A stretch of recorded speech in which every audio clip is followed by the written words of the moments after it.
Looking at the riverbank, you can see that the water level is quite low. 8:45, we're on the bus, ready for our day's excursion, taking a look at the Danube. From the longest mountain range in Bulgaria, which of course is the Balkan, and you will have the opportunity to see the western part of the Balkan today. Is situated in the western part of the Balkan. I will mention some of the most important in this country now. There's 32 years ago, when communism was overthrown, most of the people here were Catholic. We even went out into the streets to celebrate. But we very wrongly believe that the next day things will be perfect here. Of course, this did not happen, and the first thing that came to our country was a very serious economic crisis. Built was a fortification system along the river Danube. In this way, they wanted to protect their newly acquired territories. Second century, the Romans settled the retired soldiers here. In the 9th century, that's one thing they typically did was to pay off the soldiers by giving them land in occupied territories. And ever since, the second important things happened for the Bulgarian state and the Bulgarian people. At that time, the Bulgarian kingdom was ruled by a king called Boris I.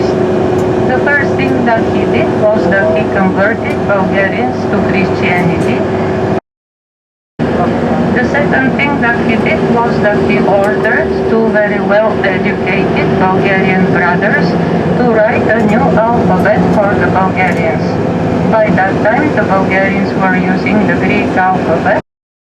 1877, the Russians said, we'll help liberate you from the Ottomans. Bulgaria started its independent development after this war, but at the end of the 19th and especially at the beginning of the 20th century, we participated in a number of wars. 45 years of communist rule here. This was a one-party system. Only the Communist Party was considered legal. All the other political parties were banned. Their members were persecuted, sent to prison, to concentration camps. Thousands of people found their death there. During communism, Bulgarians were deprived of most of their liberties. We didn't have freedom of speech, of press. We were not allowed to go to any kind of religious temple. We could also not go abroad.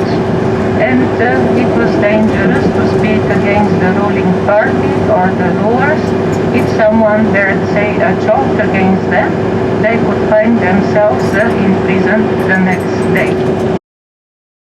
It's a tradition for the old men in the country, especially in the villages, to produce their homemade wine and beer. Here's the Balkan mountains out here. Are, of course, the beautiful rock formations. They occupy a territory which is to the south and southeast of the town. The little white town. It was called white because in the past all the houses were white, varnished white. The people in the town usually tried to develop something connected with tourism. This is the central square of the town. The Roman fortress. The tower had to guard the road. Two Balkan passes. The soldiers had to climb to the highest rock. We're going there. And from there, they sent signals with smoke during the day, fire during the night, and firearms. The Ottomans built these in the 18th century. Beautiful view of the city. There's a minaret, but there are no Muslims here today. This is the second courtyard. And there's the inside of the theater where they have outdoor performances in the summertime. Here's the 200 steps up to the fortress. We'll see how many I take. I did not make it up to the top. There goes Stu. There's seating for the outdoor performances. You can see this fortification wall. This one was built by the Ottomans.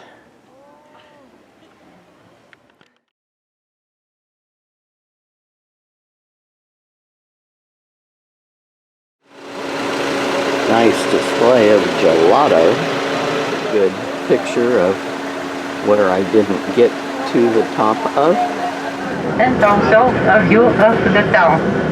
And now we're going back to Vidin. Lots of tomatoes. They all have great harbors, and that's for shade.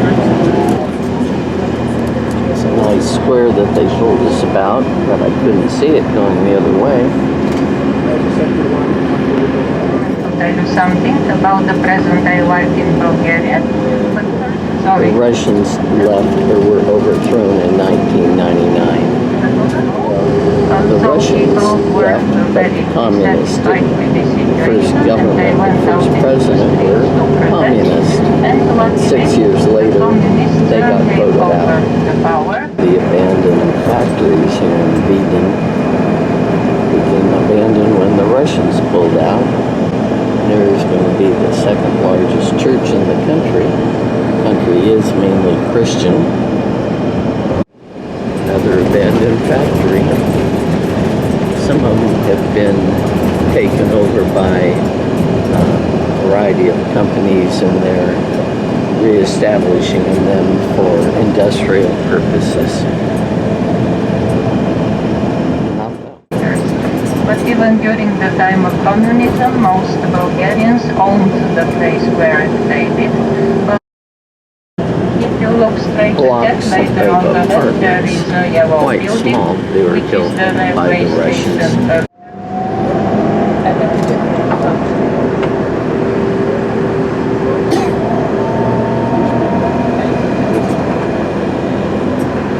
Building is the Historical Museum of Vidin.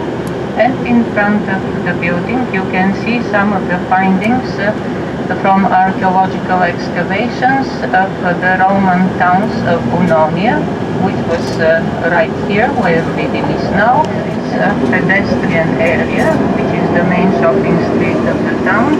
And the big yellow building is the first high school built in Vidin. There are about 1,000 school children from the age of 7 till the age of 19. If you look both sides now, you will see a park, but in the past there was a moat. The moat was near a stone wall. The stone wall was built at the beginning of the 18th century. During the Ottoman period there were 26 mosques in the town, but now only one of them still exists. It is on the right, a little way down the street. On the right, it is a combination of a park-like environment and a number of places of interest. The next place of interest, which you will see in the park, is a monument. It was built in the 1960s by the communist authorities of Vidin, and ironically they called it the Monument of Liberty. This says it all. Local people's attitudes about the communist. Good view of our ship, the Viking Vidar. That's the outdoor terrace. Don't see anyone having lunch there. And here we are on the top deck. It is a long ship.